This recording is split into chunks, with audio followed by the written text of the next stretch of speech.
I need to tell you something very important when it comes to learning. So I was talking to someone I was coaching, and he wanted to learn how to remember equations. So I showed him the method. But then he said something which I thought about before, but it made so much sense when he said it. It just clicked everything together. And what he said was, I don't have to memorize all the equations. I just have to memorize some of the equations. For example, when it comes to a volume equation, I don't have to memorize the surface area or anything like that because I can get it from the volume equation. And when he said that, I was like, wait, that can be applied to a lot of other information out there. So you may or may not understand why that makes sense. So I'm quickly going to explain why that makes sense, but how you take that idea and apply it to other information. So on the screen, you can see the volume of a sphere. But let's go to the area, which is the surface area of a sphere. And there you go.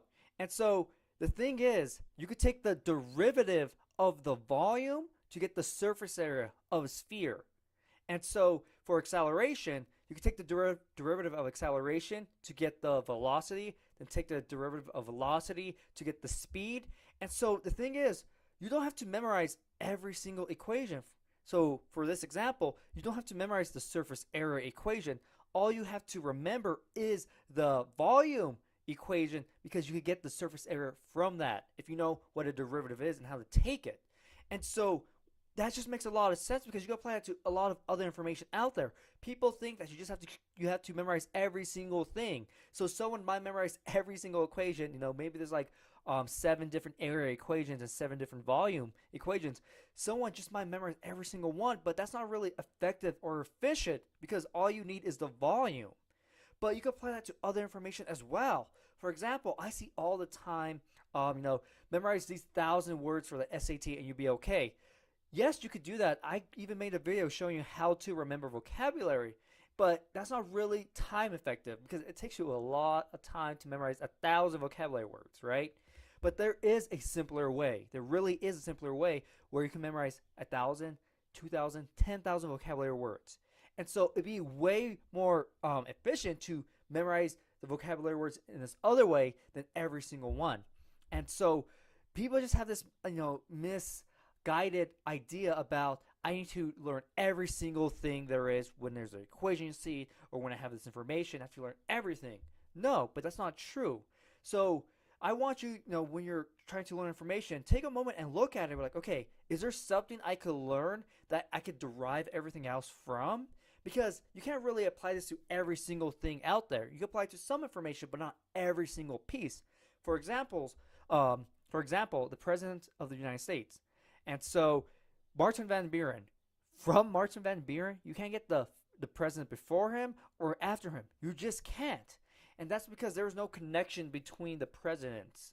And so you can't just memorize one piece of information about the presidents to be able to get all the other presidents from it. That just doesn't work. So this idea, can't apply to every single information out there, but it does apply to some. And this is where understanding what you're doing, understanding what you're learning really does help, and where you don't just want to memorize something, remember it, and just parrot it back. Because if you truly understand it, then you could get these little shortcuts.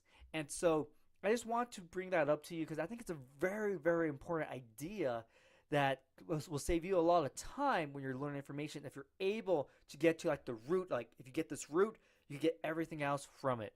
And so as you just saw, when you see the area of a sphere, then the volume of a sphere, you take the derivative.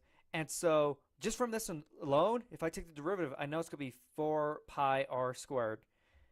And so, you go to the area, that's what it is. Oh, oopsies. You go to the area, that's what it is. Of course, I just saw it.